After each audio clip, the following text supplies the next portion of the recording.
என்ன என் பாட்டன் வஉசியை விட நீங்க இங்க சிறந்து இந்த நாட்டுக்கு மண்ணுக்கு நீங்க அவன் வாழ்க்கை முழுக்க சிறையில் இந்த சொத்தை அளிச்சான். நீங்க அளித்தது இந்த சொத்தை பாதுகாக்க வாரிசு தேடி நின்ற நீங்கள். அவன்லாம் மண்ணின் விடுதலைக்கு சொத்தை வித்து போராடினவன் போராளிகள். நீங்க வாரிசு தேடிய முதலாளி. நீங்க எப்படி நீங்க ரெண்டு ஒண்ணுங்கிறீங்க? நீங்க கேக்குறீங்க அன்னைக்கு தெளிவில்லை, அன்னைக்கு படிக்கல, இன்னைக்கு தெளிவு வந்துருச்சு எதுக்குறேன். இதுதான் கண்ணதாசன் சொல்றாரு. நான் வந்ததிலிருந்து சரியா தானே போறேன்.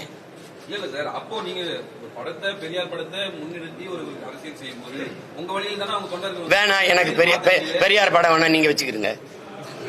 பெரியார் எனக்கு வேண்டாம், நீங்களே வச்சுக்கிறீங்க. எங்களுக்கு சீமானோட கொள்கை இந்த மாதிரி பேசுற அந்த திராவிட மக்களாத்துக்கு இங்க ஒழிக்கிறது தான். இப்ப நீங்க என்ன கொள்கை?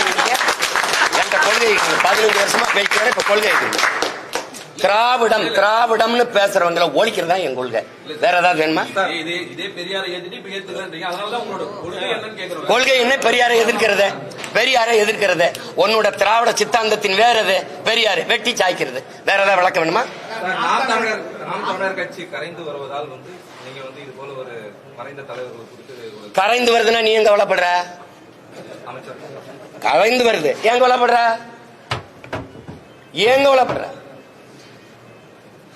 கரைந்து வருதுன்னா எதுக்கு அவ்வளவு? கரைந்து வருது ஒண்ணுமே இல்லை, பயப்படாம போ. பயப்படாத போ. கரைந்து வருதுல எதுக்கு பயப்படுற? ஒருங்கிணைப்பாளர் சீமான் யுஜிசி விதிகளை திருத்தத்துக்கு அந்த சட்டத்தை எதை பேசுறாரு?